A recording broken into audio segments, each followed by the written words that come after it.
Hola, ¿cómo están? Muy buenas tardes, gracias por estar acá, por esperar a Daniel Matamala. Bienvenidos, y vamos a hablar un poco de Distancia Social, este libro que atraviesa la contingencia social, habla del estallido social, habla de política, habla de diferencias sociales, y yo solo quiero leer un párrafo del inicio para hacer una pregunta a Daniel. Luego ustedes le van a hacer preguntas, que es lo interesante, para que interactúen y dialoguen con él.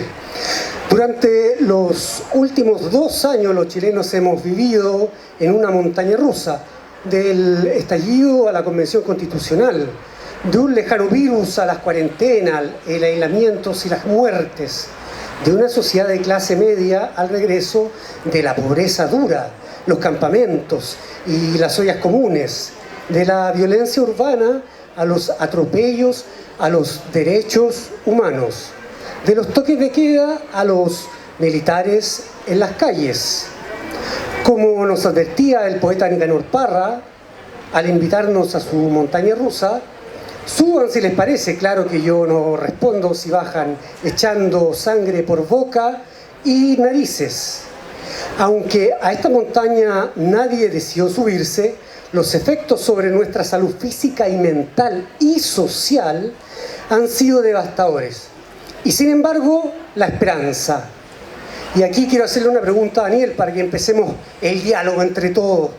Daniel, la esperanza fue la palabra que más se repitió cuando Gabriel Boric ganó la elección.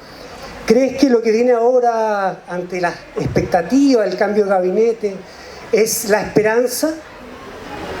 Hola, muchas gracias por la presentación. Gracias a todas y todos por venir también, por tener la paciencia para esperar también en la fila, que fue larga para muchas y muchos.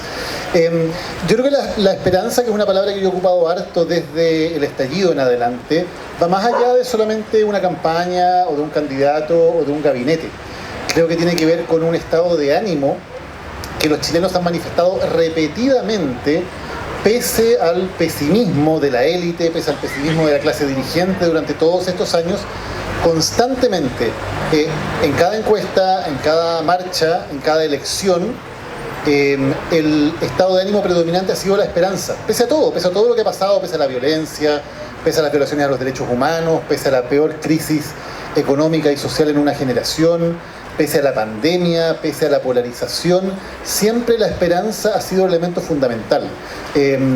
Cuando nos decían que el estallido era sencillamente un acto irracional de violencia, y cuando se declaraba la guerra incluso, la gente salió con esperanza a la calle. Más de 1 millón de personas. Cuando se nos dijo que el proceso constituyente era imposible, que no se podía hacer, la gente fue con esperanza a votar. Y votó en casi un 80% por la esperanza de que sí se podía hacer. Que por supuesto no iba a ser perfecto, que iba a haber muchos problemas, pero que se podía hacer, que se podía avanzar en un camino constructivo para un futuro para Chile. Y en todas las elecciones que hemos tenido, una y otra vez, los mensajes de esperanza son los que finalmente han predominado, y no los mensajes de miedo, no los mensajes de odio, sino que cuando ha habido un mensaje que le ha hablado a lo mejor de nosotros, a nuestras expectativas, a nuestro futuro, a las ganas de construir un país mejor, ese mensaje ha sido siempre bien recibido. Y por eso, más allá de cómo le vaya un gobierno específico, cómo le vaya un gabinete específico, cómo le vaya un presidente específico, yo creo que esa reserva de esperanza y de fe en que podemos construir un futuro mejor entre todos, para mí es lo que sigue en pie y lo más importante de estos años que se recogen en el libro. Porque, insisto, desde la clase dirigente el mensaje siempre ha sido, y en general el mensaje de muchos medios de comunicación, de muchos columnistas, de muchos analistas, ha sido siempre muy negativo, ¿no? De este Chile que se farreó su posibilidad de desarrollarse, de este Chile que se convirtió en un país violento, de este Chile donde prima de pronto la irracionalidad. Pero creo que la gente está en otra. Está realmente tratando de construir algo mejor. Y esa construcción no es fácil. Tiene dolores que siempre son muy fuertes, pero creo que sigue adelante, sigue avanzando, y eso a mí me deja muy optimista.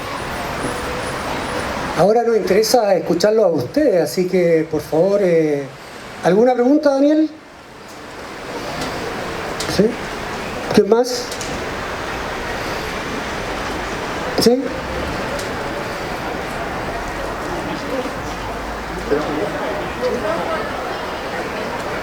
Ahí va el micrófono, va.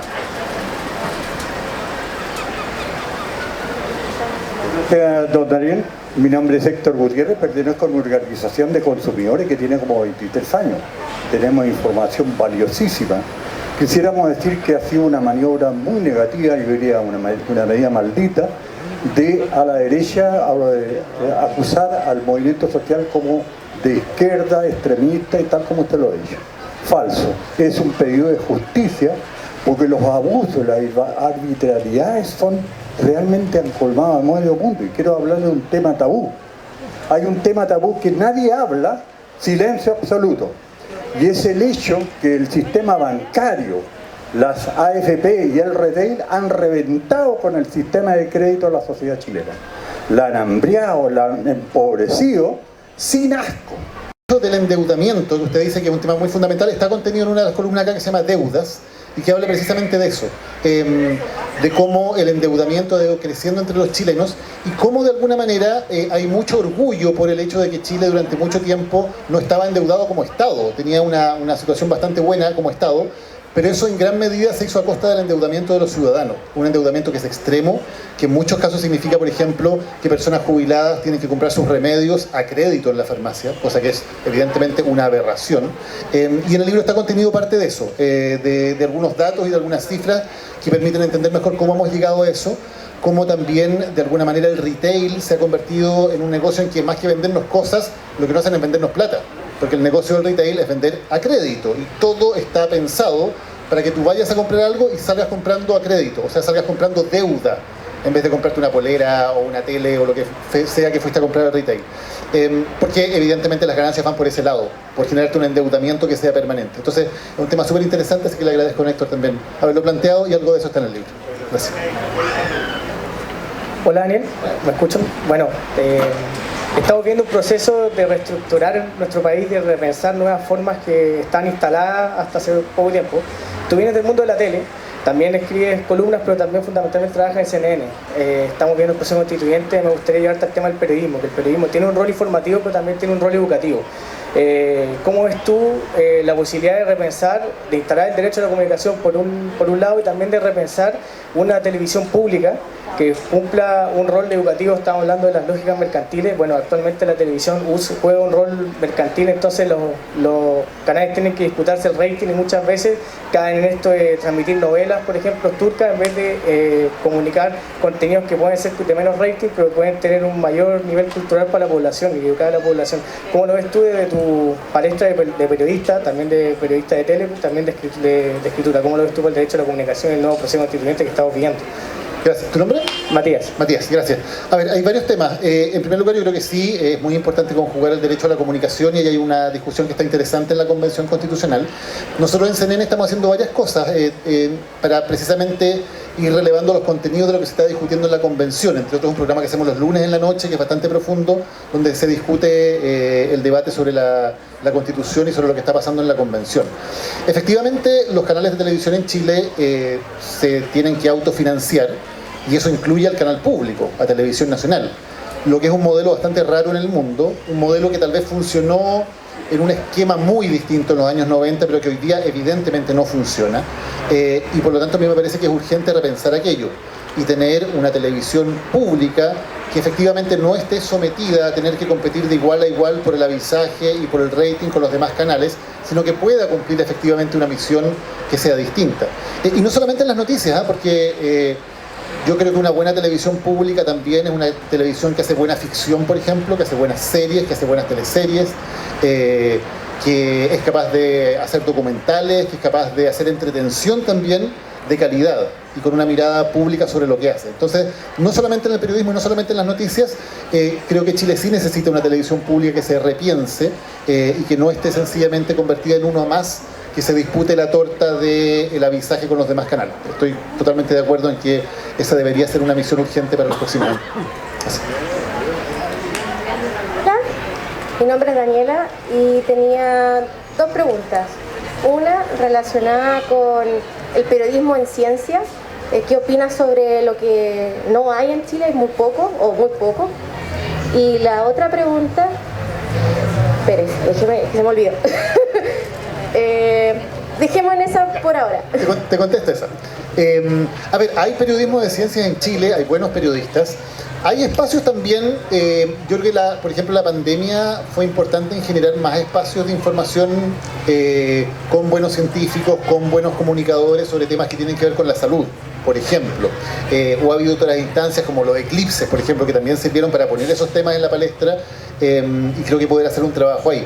Siempre es insuficiente, por supuesto, y creo que siempre deberíamos poder hacer más, pero me parece que se han abierto espacios. De pronto, claro, no es exactamente lo que a uno le gustaría, pero por ejemplo hay matinales donde también se habla de ciencia. A veces no son tan buenos los debates como uno quisiera, pero a veces sí, y a veces hay buenos elementos también. Pero me parece que en general hay buenos comunicadores y también, ojo, en instancias como estas hay muy buena literatura de difusión y de divulgación científica que está saliendo hoy día en Chile. Así que me imagino que tú la conoces porque estás en el tema. Pero todos los demás que están aquí los invito también a que puedan buscarlo, porque hay muy buenos comunicadores, Gabriel León, por dar un ejemplo, que hacen un excelente trabajo de difusión y de divulgación acerca del trabajo científico.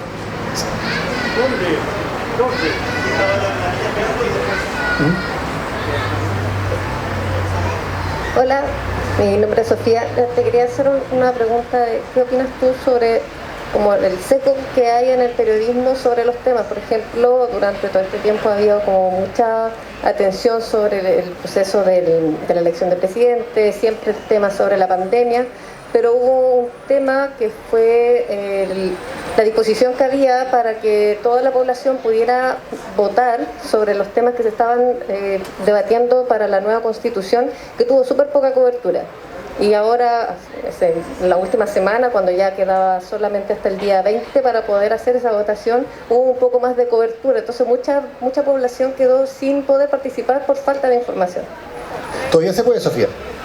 Porque el plazo del 20 de enero era para ingresar nuevas propuestas. Aprovecho de pasar el dato. Para ingresar nuevas propuestas. Pero las propuestas que ya están ingresadas se pueden apoyar hasta el 1 de febrero. Así que todavía queda una semana de plazo. Todos ustedes pueden hacerlo, si no lo han hecho. Pueden entrar a la página de la convención y hasta 7 iniciativas ustedes las pueden patrocinar. Y si obtiene 15.000 patrocinios la iniciativa, tiene que discutirse en la convención y votarse tal como si lo hubiera presentado un convencional. Así que recojo que tal vez ha faltado más información y mayor difusión al respecto, pero queda todavía un plazo de una semana, así que ojalá que todos puedan entrar ahí y ver qué propuestas les interesan y pueden ser parte de la discusión. ¿Aló? Sí, ahí.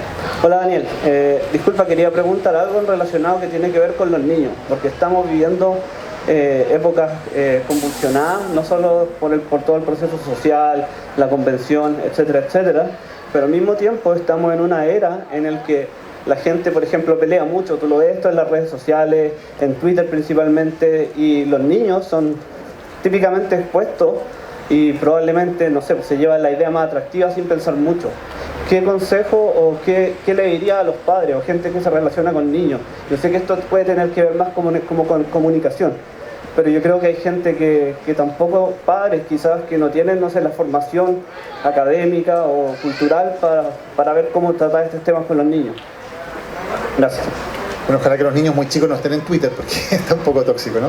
Y en general yo creo, esto lo puedo decir más desde el sentido común y como papá, digamos, más que como periodista, me parece que hay que ir mirando como con harto detalle, más que las prohibiciones, pero hay que estar mirando con detalle en qué están los hijos en las redes sociales, cómo las usan, para qué las usan, porque sobre todo en los adolescentes, preadolescentes, pueden tener un efecto bien perjudicial. La sociabilización por redes sociales es difícil, hay mucho bullying, hay muchas apariencias también que son engañosas, se ve sometidos muchas veces niñas y niños a ideales como de belleza que son completamente irreales, y eso puede tener harto efecto en la autoestima. Entonces yo creo que los padres tenemos que estar bien atentos a poder guiarlos en ese proceso y ojalá no dejarlos solos, porque es como dejarlos solos en una jungla, dejarlos solos en las redes sociales o dejarlos solos con el teléfono, ¿no? Tal como no los dejamos solos a un niño de 10 años en la calle, tampoco hay que dejarlo solo interactuando libremente con el mundo de las redes sociales porque puede ser tanto más peligroso. Así que creo que tenemos un rol bien importante. Hola Daniel, mucho gusto. Una pregunta. Quisiera más que nada saber por qué tú quisiste escribir este libro, por qué lo escribiste y por qué nosotros deberíamos leerlo también. Bueno, el libro es una recopilación de las columnas de los últimos 2 años, básicamente, que tienen que ver con la pandemia y todo lo que ha ocurrido en el proceso, desde los retiros de las AFP, el proceso constituyente, las elecciones. Y además tiene 2 secciones, además de las columnas, digamos, tiene 2 secciones en que en una se habla más en profundidad de lo que pasó antes del estallido y cómo ciertas elecciones que hizo el gobierno de Piñera me parece que condujeron directamente al estallido.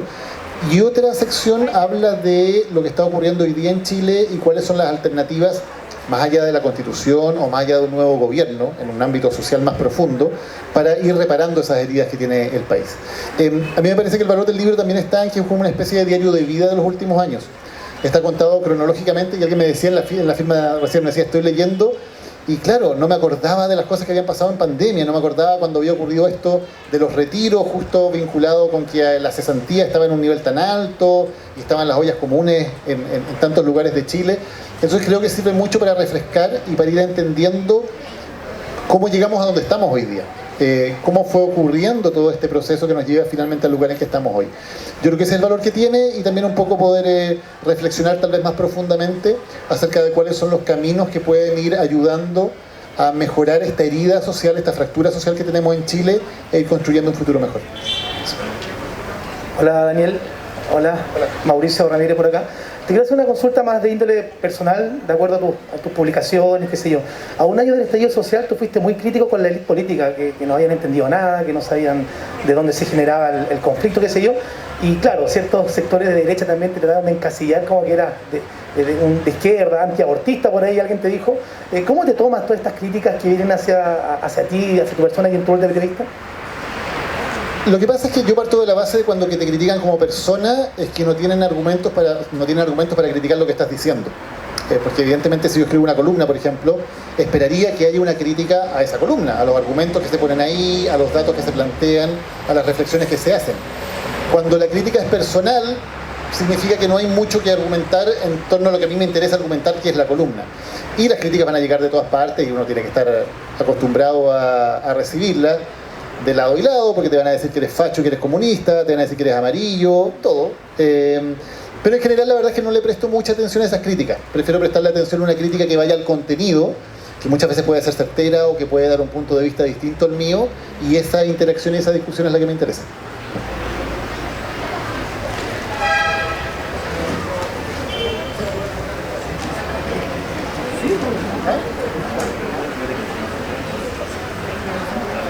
Hola Daniel, Alfonso por aquí. Mi pregunta va específicamente a la fake news y con la esperanza, sobre todo que partimos hablando este conversatorio. Porque creo que lo que ha pasado en Chile, como tú mismo lo ilustras en tu libro y en la recopilación de las columnas se puede ver también, ha sido muy intenso. Pero hay muchas personas que están esperando que esto salga bien y personalmente también siento que va a salir bien. Pero creo que hay un peligro que es muy grande, que son las fake news, y que lo hemos podido ver en realidad en países, en Estados Unidos y en Chile de muchas maneras. Entonces quería saber cómo ustedes abordan este peligro, ya que ustedes entregan información y muchas veces se tienen que ver en la posición de tomar una decisión si esto es falso o es verdadero. Y como ciudadanos también, ¿qué consejo nos entregas tú para poder aportar en esta discusión y que sea una discusión en base a argumentos reales y que no estén llenos de fake news? Gracias, Alfonso. Sí, es un tema súper importante el que tú planteas, porque es uno de los grandes desafíos de la democracia hoy día en todo el mundo y también en Chile. Yo creo que lo principal está en nosotros, digamos, está en nosotros el tema de tener las fake news, porque hay que entender cómo funcionan. ¿Qué hacen las fake news? ¿Por qué son tan poderosas? Porque te dicen exactamente lo que tú quieres escuchar. O sea, te presentan una visión de la realidad que coincide con cómo a ti te gustaría que fuera la realidad. Entonces, si hay un político que a ti te carga, la fake news te va a decir, mira, tal político es corrupto por tal razón. Y tú vas a decir, vieron, yo sabía que este tipo era un corrupto, evidentemente, y la vas a viralizar, la vas a retuitear, la vas a mandar en el WhatsApp de la familia, en el WhatsApp de los amigos, porque tiene sentido con lo que tú pensabas sobre el mundo, ¿no? Y eso da lo mismo que seas de izquierda o de derecha. En el fondo las fake news funcionan para el público que está convencido de algo y quiere reconvencerse de eso. ¿Y cuál es la solución? La solución es sencillamente no creer nada, por reconfortante que parezca, por bien que te parezca, por creíble que te parezca en un primer momento, sin chequearlo y sin confirmarlo con alguna fuente que a ti te dé credibilidad. Y esa labor la hace el periodismo profesional, la de chequear ese tipo de fuentes. Muchas veces también las fake news se propagan porque llegan de una persona que tú conoces, que es lo que pasa mucho en WhatsApp. Que te llega una información, tú la compartes. Después te dicen, ¿quién te mandó esa información? No, me la mandó, no sé, mi papá, o me la mandó un amigo, alguien que yo conozco y por lo tanto confío en él. Pero después le vamos a preguntar al amigo, y él le llegó de un primo, y a él primo le llegó de un compañero de trabajo, y el compañero de trabajo le llegó de la mamá de no sé quién, y se pierde la línea de dónde salió todo eso, porque uno hace fe de la confianza en la persona que te la envió. Pero tú no sabes de dónde la sacó esa persona. Tú no sabes si esa persona la chequeó de alguna manera o no. Entonces, el mensaje y la recomendación es que ojalá si a ustedes les llegue alguna información, lo primero es chequear con quién te la manda. ¿De dónde sacaste esto? ¿Dónde salió? ¿En un medio que sea confiable? Y vamos ayudando en el fondo a hacer ese cerco para que esa fake news no se siga reproduciendo.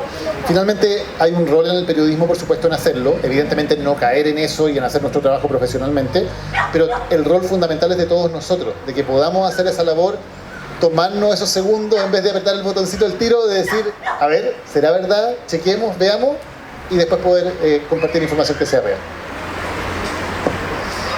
Bueno, le pedimos un aplauso a usted, a Daniel.